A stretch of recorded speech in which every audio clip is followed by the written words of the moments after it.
Hello. So I have done something like four rum videos in a row. So if it's okay with you, I'd like to take a little break from rum, at least for this part of the week. And I want to do something else. I want to do some Irish whiskey today. Today we're doing West Cork Irish distillery. So West Cork is a bit tricky and a bit yeah, let's go with tricky. Tricky is a good word. For a number of reasons. First of all, because they're not actually like you know the famous city in Ireland, Cork. They're not actually in the city of Cork. They are in County Cork, which is pretty much like the entire southwest of Ireland, and they're at the western edge of that. So if you're visiting Cork, the city, and you feel like, you know what, we've heard of that cool new distillery, why don't we do a tour there? It's going to be a little bit of a day trip to get out there. They're in a small fishing village. I cannot. Skibbereen is location. That being said, the facility has gotten massive. They put out something like 4 million liters of alcohol per year, which is we're not talking Macallan numbers or anything, but we're talking big. The other tricky thing about West Cork is some of what they sell is their own distillate. I tried and it's nice. It's hard to get a hold of though. Much of what you will find on the shelves and the online shops and everything is sourced whiskey, however. And they don't have like a separate brand for that. So you have to basically look on the back and see, does it say distilled and aged by West Cork Distillers Limited, or does it just say produced? Because if it just says produced, that means they bought the juice from someone else, and that's fine. But again, I don't like reading fine print. I'm getting old. My eyes are going. Anyways, they're still pretty darn cool. I like their stuff. They have a tendency to make stuff that is, when you see it, it seems really obvious that this is something that should exist, like using peated flame to peat casks instead of peating whiskey. That's a really good idea. Or the last whiskey from them I reviewed, which was a high proof blend, which seems like it should exist, and yet there isn't a whole lot out there. Anyways, so what I've got for you today is I got a tasting set of a limited release. It's a cask collection that with a whole bunch of stuff. It's all single malt, and they say it's all triple distilled, which means probably Bushmills. And it's aged initially in first fill bourbon casks and then finished in a whole bunch of stuff. We'll get into that. Bottled at 43%, which is annoying, but it's unchill filtered. Unusual to see that combination, but there we go. And then I've got a barrel pick for the Nectar. No age stated on this, but it is we'll get into the specific later. Also, initially aged in bourbon. So let's get into this. What do I got first? I'm just going to go in the order in which they put this in the box, which is not necessarily the order I would have picked, but we're going to go with it. First off is a port cast finished. So this was finished. This is, again, no age statement, but it was finished in Quinta Da Boeira port casks. No mention of what kind of port this was, but let's stick our noses into it. To catch up, those of you who snuck in the back, I tend not to like port maturation unless it's like full maturation or like a long secondary maturation. Even then, it's not my favorite. But finishes, I tend not to enjoy too much. So for me, I'm expecting this to be my least favorite, and it's going to be all uphill from here. But I could be wrong.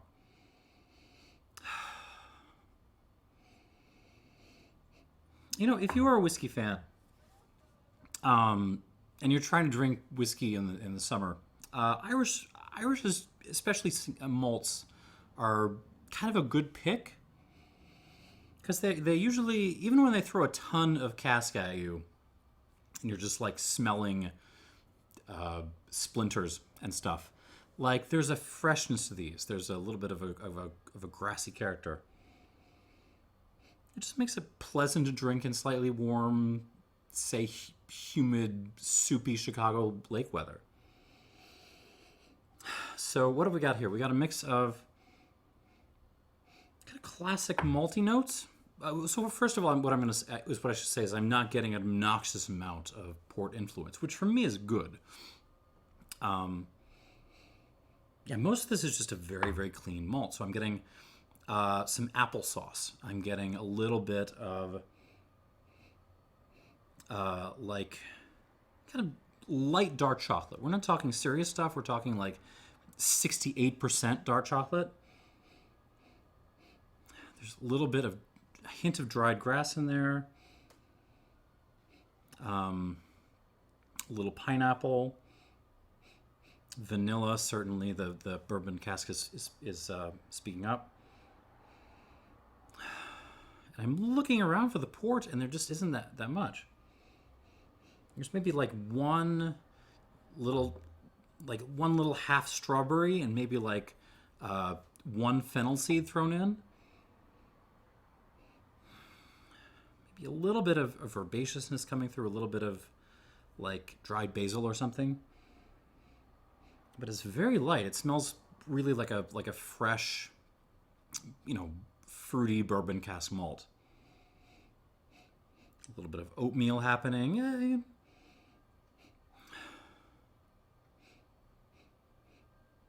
So those of you who come in looking for heavy port influence from something like this are going to be disappointed. I will say that right up front. Me, who doesn't really like that, is kind of like, okay, I might be into this. All right, on the palate.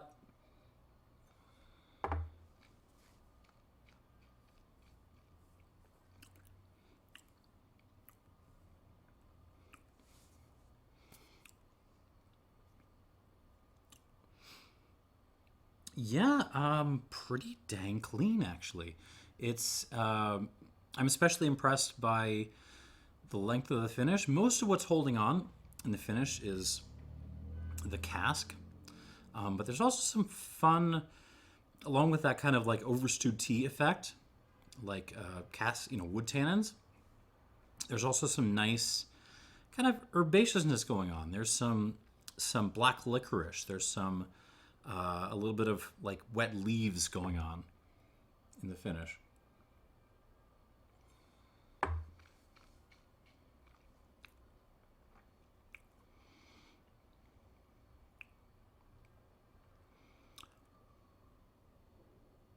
Yeah, dang, I'm kind of into this. It's pulling back on the things I don't like about port maturation. The obnoxious amounts of like IHOP like strawberry syrup, the obnoxious amounts of herbaceousness, and all I'm getting is just it's a very clean malt up front and in the mid palate, and in the end you just get this nice rolling wave of kind of herbaceous dryness that the aniseed, the kind of wet leaves, wet basil kind of thing.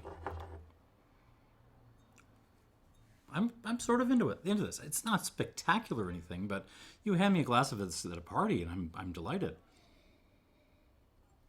I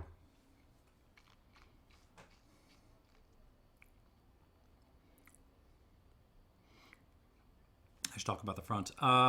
Very grain dominant. So take some oatmeal, mix some applesauce up in there. That's a lot of what's going on. A little bit of a lemon peel kind of thing. Vanilla, of course. I mean, it's bourbon cask.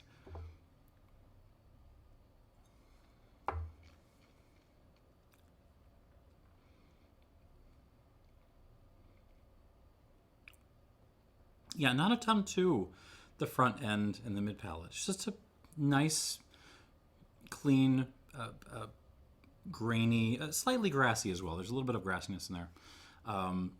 Irish malt, and it's really the finish, that kind of herbaceous turn on the finish. This is making this a little bit fun. All right, I'm going to give this a squirt of water, and we'll come back to it as we try these others. 1, 2, 3. Let's do 4 drops. 4 seems good. moving on. Next up is Calva Cask. This is, so again, first filled bourbon cask, and then finish in a Garnier cask. And I think I'm pretty sure I reviewed a Garnier at some point, a pretty old one too. So I'm very curious to see. I've never had a Calva finished, Irish whiskey before.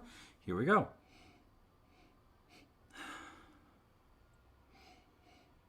Again, when I see finish on a bottle, I'm expecting they've just smashed the distillate with like a ton of really active cask. And that's not really what's going on, at least with these two so far. Most of what I'm smelling is that same kind of like clean, Bushmilly Irish malt character. Vanilla, oatmeal, applesauce. A little bit of gummy worms creeping in.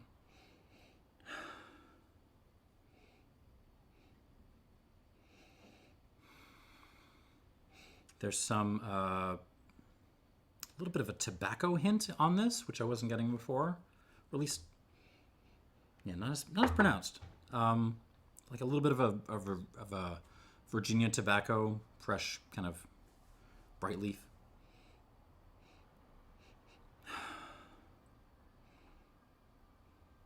That's really nice. I'm looking for Calva finish, and most of what I'm finding is maybe it's not appleness. It's actually maybe a touch of dried fruit, like a little bit of apricot, maybe.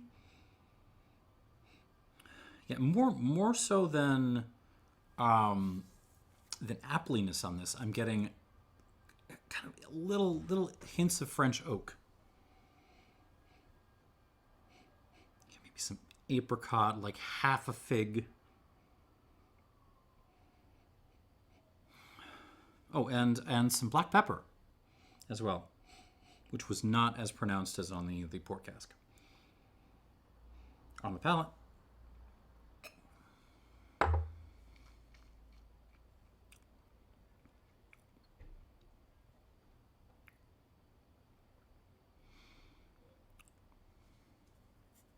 I never thought I'd say this, but I actually think I like the port cask option better. It's just got a much more extended and serious finish, but in many ways these are very similar whiskeys. The arrival is up through the mid palate. These are very, very, very similar.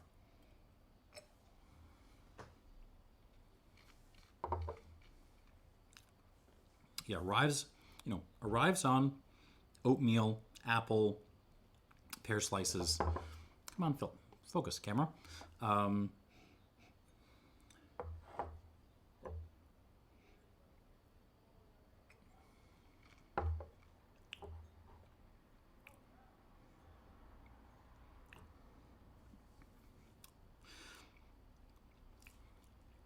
in the finish, you get some nice kind of black peppery stuff kind of showing up. But it's a shorter and less, not that much shorter. I mean, it's still okay. It's not super duper long, but it's okay. But it's also just less dimensional finish. It's less complex.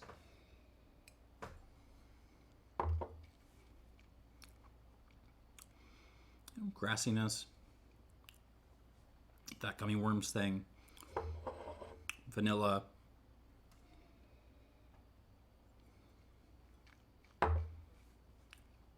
Okay.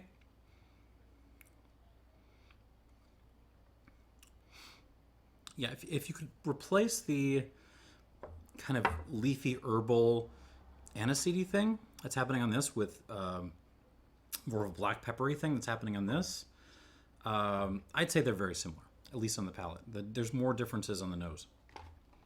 And even then, the differences in the nose aren't particularly pronounced. 1, 2, 3, 4. We're going to come back to the Calva Cask one along with the rest of these. Every time I reach over here, I feel like I'm going to just elbow this bottle over. All right, moving on. Third glass is sherry cask finish. And this one is from, I do like how they specify They specify where they're getting the cask from. In this case, Bodegas Baron. Why did I say it as if it was French? Bodegas Baron, sherry casks. And they specify that. But they don't tell you where they're getting the whiskey from.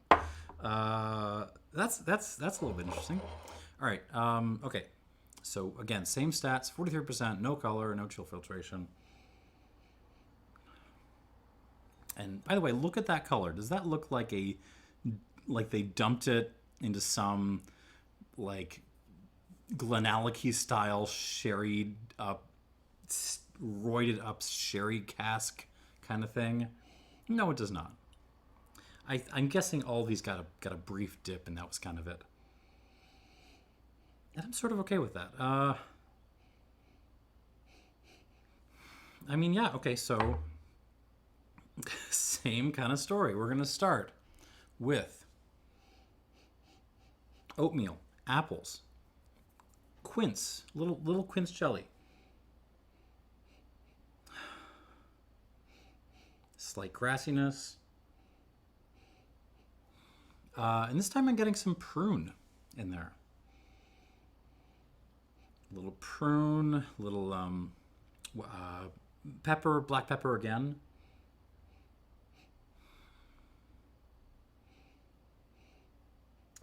That gummy worms thing again.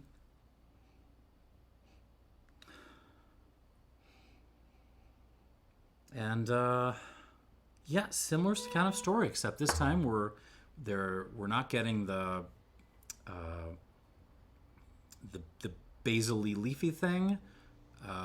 We are not getting the kind of figgy thing. No, we're getting a pruny thing this time. On the palate.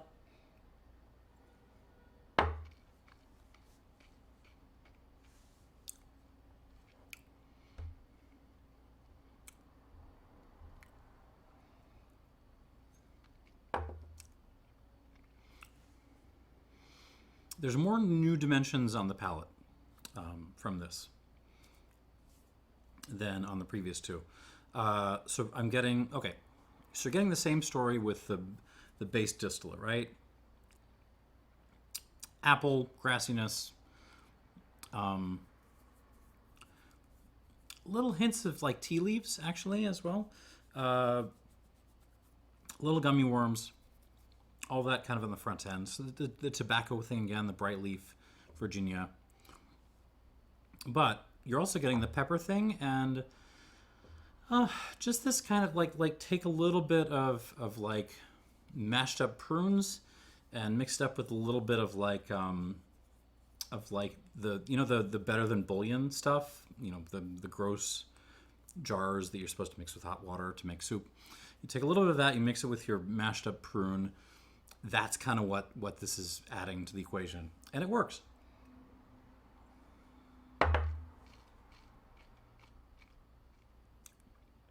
Or Bovril if you're an English person. Yeah, there's a little bit of a savory character to this. There's almost a little touch of like soy sauce in this, like heavier soy sauce.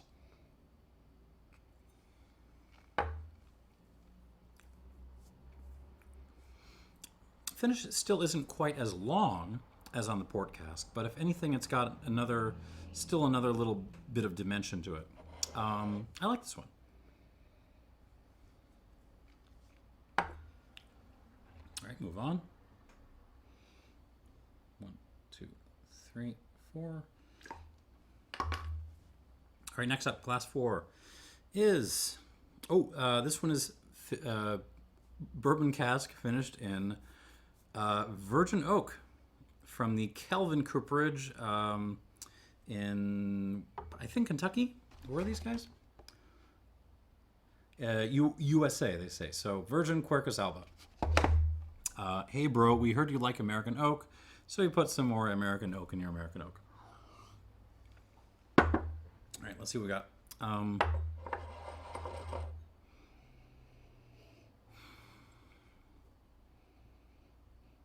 Yeah, these were very, very, very gentle finishes. And I'm kind of okay with that. I'm honestly really okay with that.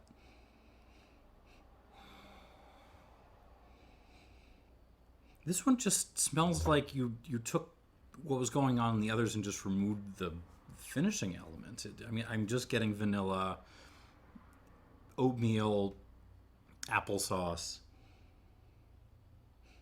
and that's mostly it. That tobacco-y thing. No, no, no, no. Maybe there's a little bit more barrel char on this. Yeah, so maybe it's those elements I just mentioned. And then maybe someone's making a s'more, um, like 20 feet away.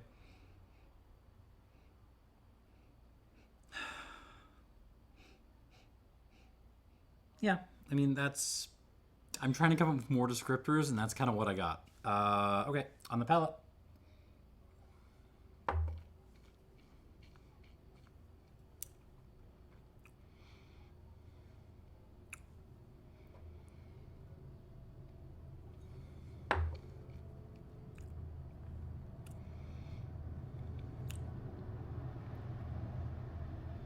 Yeah, for me, this definitely feels like kind of the most basic of this bunch so far, which is fine. I mean, this is it. So just take copy paste what I said about the nose into the palate. That's basically what this is. Oatmeal, apple, yada yada yada. Some grassiness, closes on some pepper, but it's actually a more shorter, more clipped finish than even the Calva, and the Calva was probably my weakest one going into this. Going into this.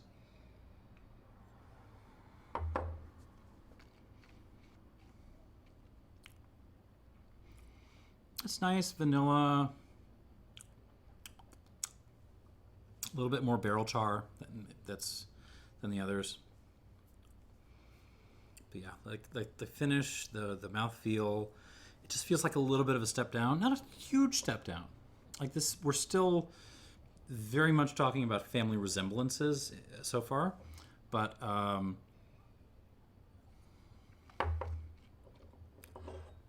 so far this feels like the least of the lineage. It's very nice but straightforward. 2, 3, 4. We'll come back to that. The last step is, I think this is the rum cask. Is this the rum cask? Yep, rum cask. This is from the, I can't read this print. It is from the Consorcio Licorero Nacional Panama. So, ex-Panama rum cask. So we're still talking American oak here. Okay, let's see what's going on with this.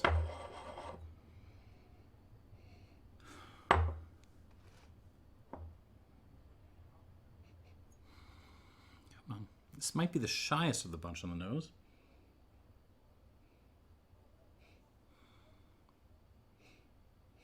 All right, so this time we're kind of taking that base formula. Do I need repeat it after me? Oatmeal, apple, little tobacco, little pepper, and we're kind of replacing all the elements in these three with kind of like the little cola candies.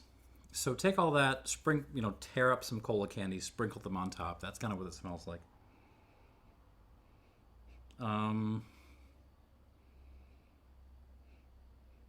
That's mostly it. Maybe a little hint of, black olive in there. But that's really most of what's going on. And you know what? Given the reputation that rum casks sometimes have, I'm okay with that. I wasn't expecting some crazy, long pond finish here. If they have done a rum finish and haven't messed it up, I'm okay. I'm kind of okay with that. On the palate.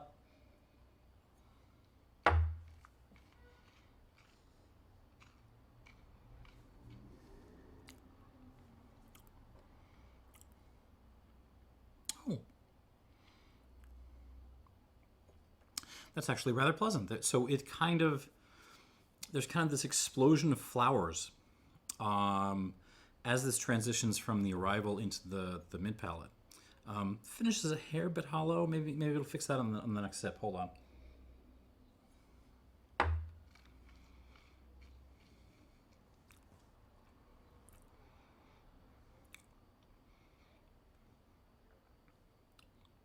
Nope, finish is kind of fine. It's not exceptional by any. None of these have super duper exceptional finishes, but yeah, they're working for me. How's this working? So this might be, in some ways, this might have been the most active cask of the bunch, which is a little bit of a, which wasn't what I was expecting, given Panamanian rum doesn't have a reputation for being a bully, but. So a lot of what I'm getting on the front end is more the vanilla than anything else. You've got the oatmeal, the apple, all that stuff, a little bit of grassiness. And then the mid palate really just kind of explodes into flowers and that kind of like cola candies thing.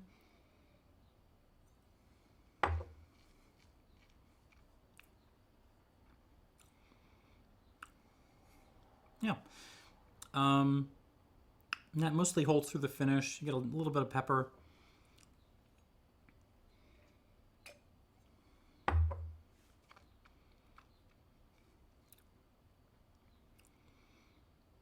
Not a super duper profound finish or anything, but it's nice. This is like kind of on par with the maybe on par with the port cask one for me. The finish on the port cask is maybe a little bit better. But I feel like the arrival and the mid palate on this rum cask are maybe a little bit kind of bring it up to that level. Let's move on to this one which we have all been waiting for. This is a West Cork. It's not age stated still, but it's a single cask. It is cask number 160, picked by the Nectar, and this is bottled 216 if you're curious. 56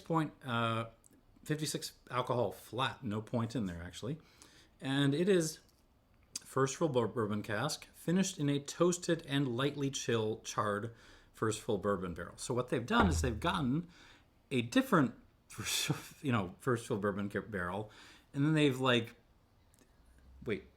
toasted and lightly charred.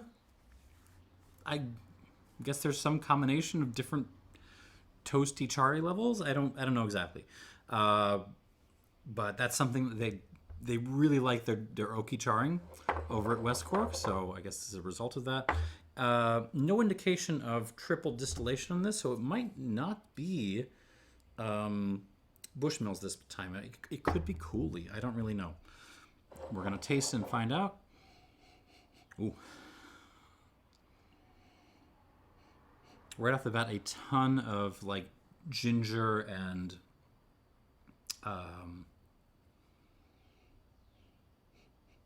sawdusty stuff, vanilla, overstewed Lipton's tea. This could be cool.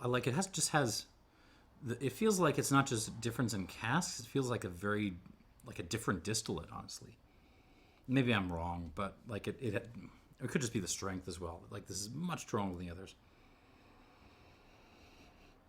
Yeah, there's an edginess to this. I don't know how to describe it. Apple again, but almost like a bitter apple, like a cider apple kind of thing.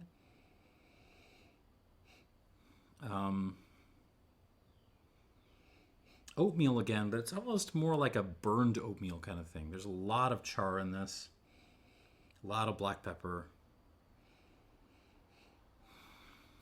The more I nose of this, the more that kind of overstewed tea note really kind of comes to dominate.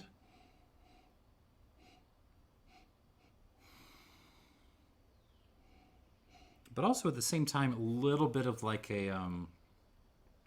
a Hong Kong style milk tea kind of thing in there, but almost like a roasted oolong milk tea. In any case, there's lots of teas going on in this.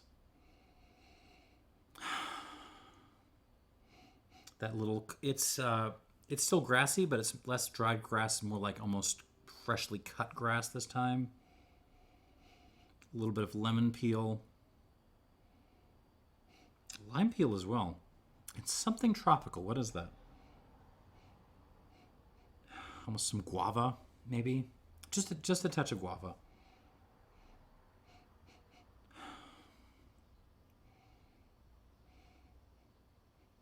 And, oh, what is that?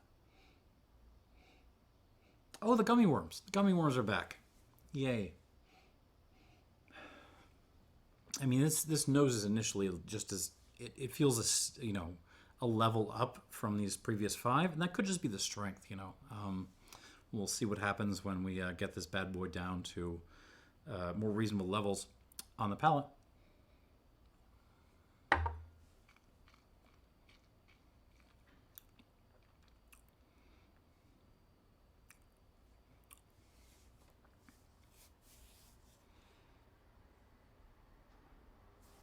So, I've had this bottle, obviously, for a couple of weeks now. I've had a couple of drams, not recently, but a couple of drams out of it.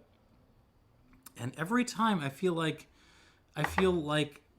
it's trying to trick me somehow, because I swear I'm getting peat in this. Not a lot, but like a little bit.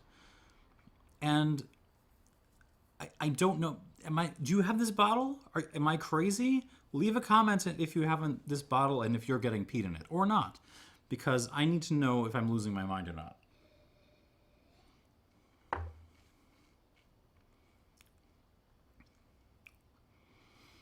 It's definitely not the most pronounced evidence. There is a lot of American oak on this.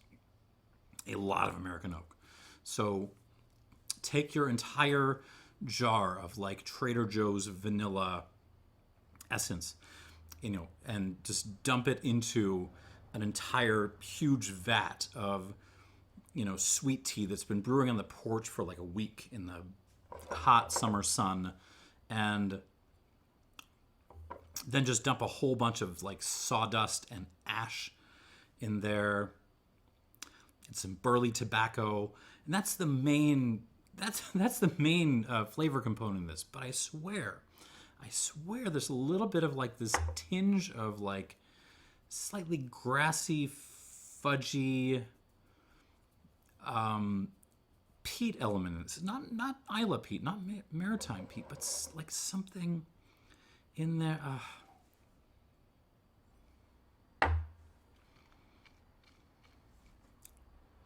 I swear I'm losing my mind. And weirdly, it's not even that dominant on the finish. It's more dominant on like kind of the mid palate. It just kind of pops up, and it kind of holds on. But it's. I'm gonna stop talking about that, whether it has peat or not, because I can't figure it out. There's some minerality in this. There's some like seashell-y elements. The cider apples again, like some burned apples as well.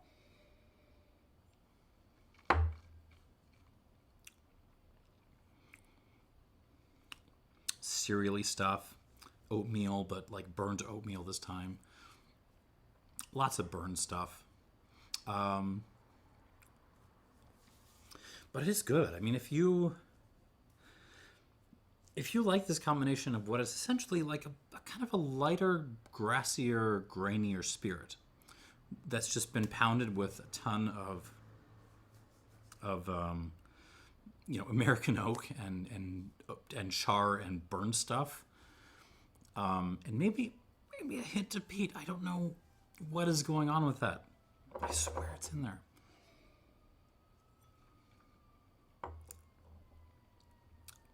And don't tell me it's just the char. I don't think it's just the char. Sorry, I will stop. If you like that profile, like this is a great thing to break out in the summertime. And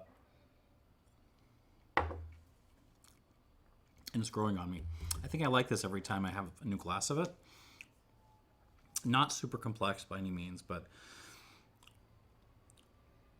it's different. It's complex enough to challenge me a little bit, but not to kind of blow me out, you know? I sometimes talk about the value of having bottles that are kind of, you know, have that kind of status that you can have to open up a longer flight or an evening of stuff. This is one of those bottles. It's not going to get a huge honking score from me, but I respect it, and I think something like this has a role in your collection. All right, I'm going to give this some water. 1, 2, 3, 4.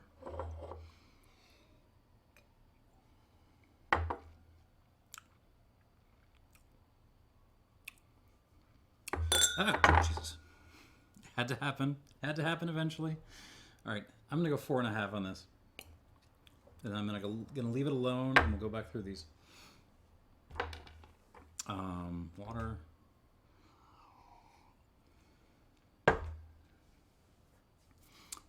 Hazards of the occupation, right? Okay. Back to the rum cask. On the nose. Okay. Or I'm sorry, not the rum cask, the port cask. So the port influence is coming through a little bit more on the nose now that I've added a little bit of water. Now it's coming in really in the form of like an unripe strawberry a little bit, which I don't mind. I'm kind of cool with that. So you make yourself some grassy applesauce oatmeal, and you put an unripe strawberry in there. That's what this smells like.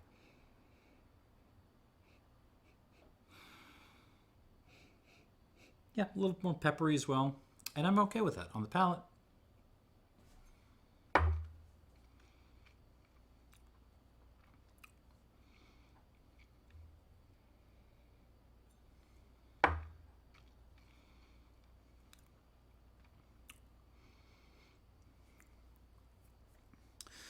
Palate feels mostly unchanged. It still has that kind of cool, you know, black licorice and leaves kind of finish, which is very kind of refreshing, actually. You could use this as a digestif.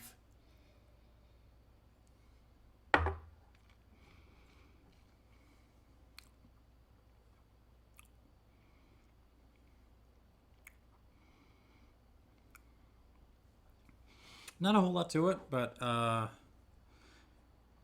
and yeah, it really hasn't changed. You know, aside from the nose, it really hasn't changed much with water, but that's okay. I'm just gonna give this 83, 84. I'm stuck between 83 and 84, so let's call this an 83 plus. 83 plus for the port cask. Let's move on, shall we? Maybe I can kill this before we get to the 45-minute mark. Let's see. Onto the Calva cask. There is a little bit more of a dried apple element coming through now. But really, it's more peppery. That kind of half fig thing is still dominant. It's really more the French oak coming through than it is the Calva.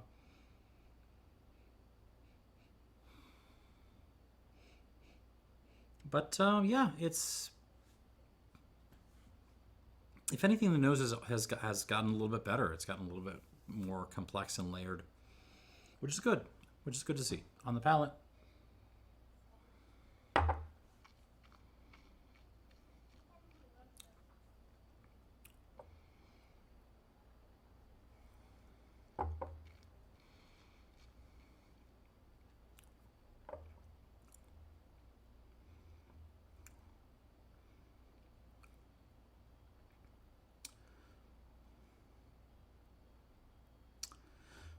It's tricky. It's so...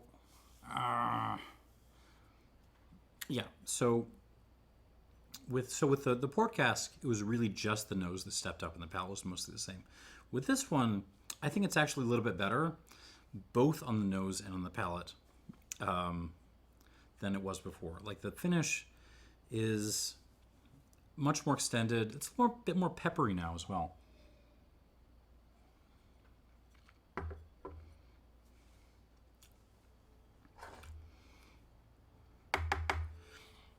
I'm gonna call this an 83 plus as well, but it's a different kind of plus, if that makes sense at all. It probably doesn't. What I mean is this is an 83 plus because it's halfway between an 83 and 84. This is an 83 plus because it kind of elevates itself when you add water, and so it gets a plus. Make sense? 83 plus. Moving on.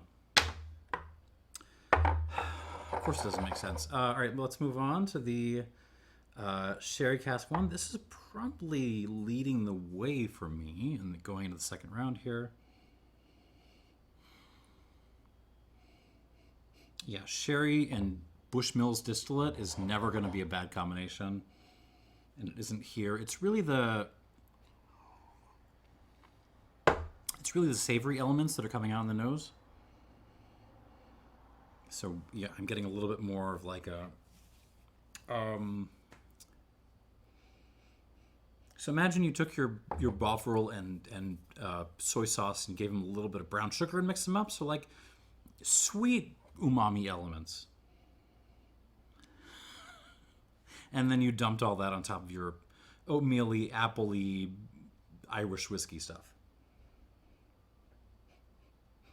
Yeah, that's what this is. On the palate.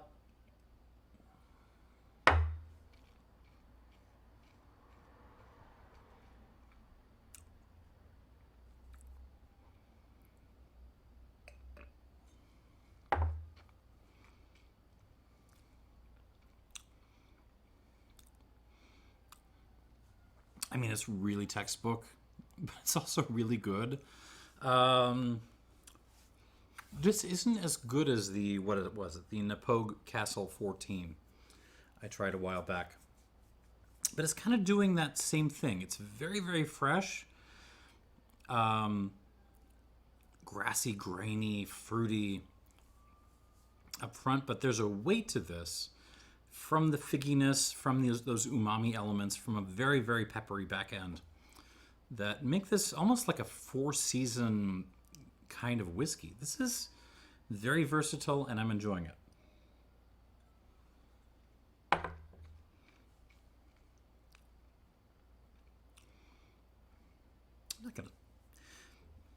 I'm gonna store it a whole lot higher than the others, but I'm gonna score it a little bit higher than the others. 84 points. All right, and that was my favorite of the first round.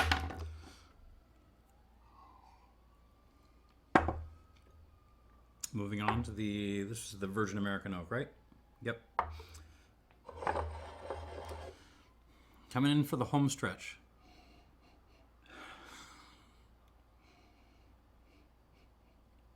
I mean, it just smelled like American oak Irish whiskey before, and it still smells like that. I'm not seeing any development on those from what this was before.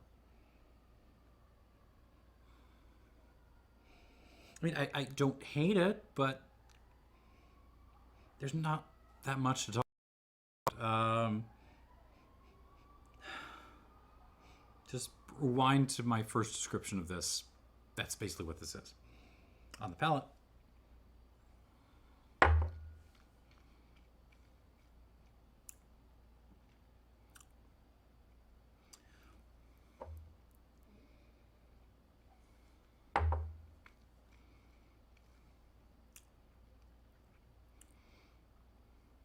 Not sure why, but particularly on second approach, this just feels very flat to me.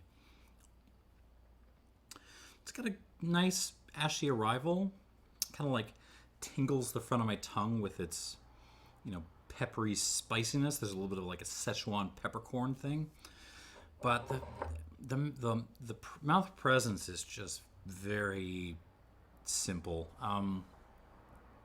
Short mouth length, not a great mouth feel. Kind of a clipped finish.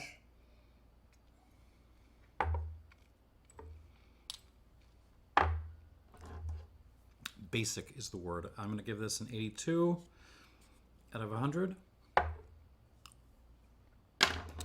And back to the rum cask. This was actually one of my favorites going to the second round. Well, let's see how it does.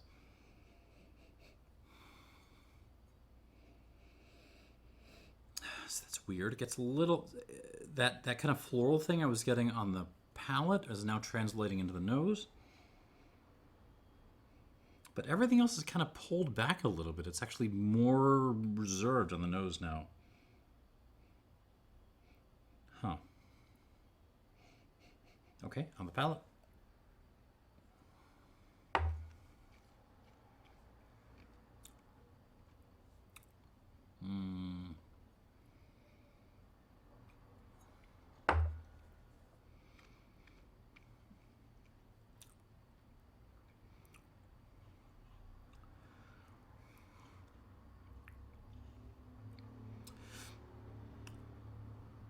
With water, this also feels a little bit flat. Not as flat as the virgin oak cask, but a little bit flat. Yeah, it's kind of, there's the graininess up front, which is fine. There's some pepperiness. But, yeah, the floral character I was enjoying on first run through has kind of fallen on its face a little bit.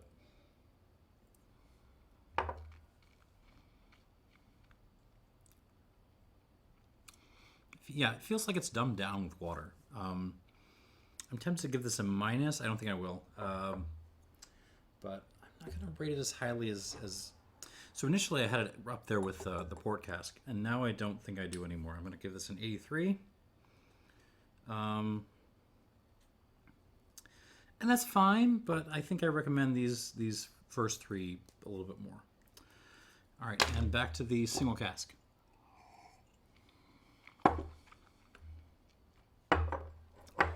Man, we're up to 47 minutes. We've missed our target. All right. I am losing my mind. I swear to God I'm getting peat on this. I swear to God. I wasn't getting on the peat on the nose before, but now there's just a little hint of it. And I cannot get it out of my mind. So water has really fruited this up a little bit. There is more of an orange peel kind of element. That cider apple element is still here, but there's now more of like almost like a, what is that? I mean, yeah, fresh apple, but also almost like a dessert cherry, like a maraschino cherry kind of thing.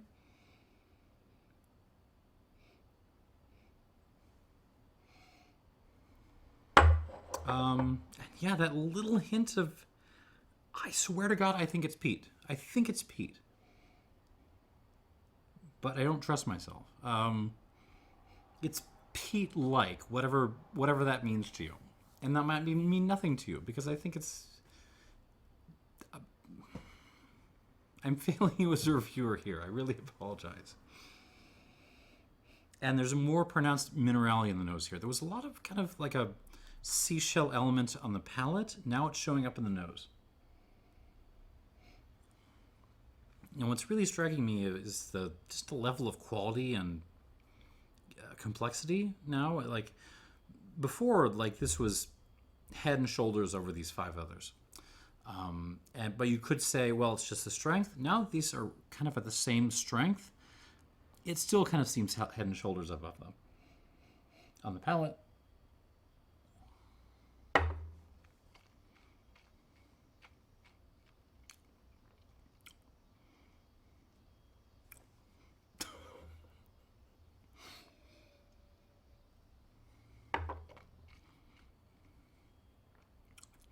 So now that I'm getting peat on the nose, finally, I'm not really getting it on the palate anymore. Oh, no, wait, I lied. No, it's still there a little bit. Just kind of popping up a little bit. And I don't, what the hell is going on? All right, but the main element here is all that barrel char, the overstewed tea, the tobacco, burned gummy bears.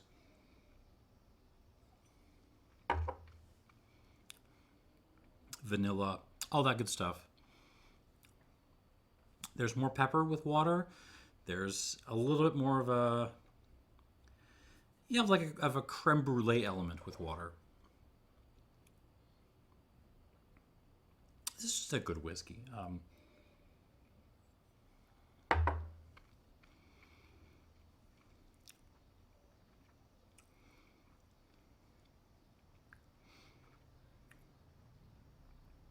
Yeah, I like this. It's not my favorite Irish whiskey ever. It's still a little bit of a wood bomb.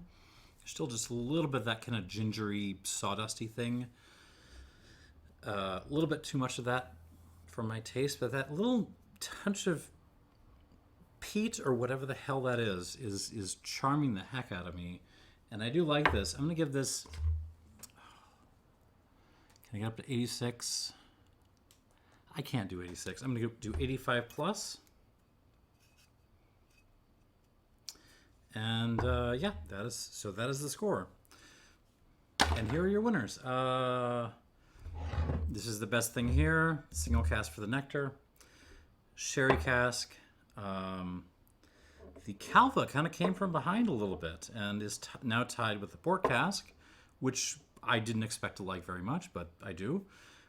And then you got the rum cask, which is really kind of nice with, poured neat, but kind of collapses a little bit with water. And then the virgin oak,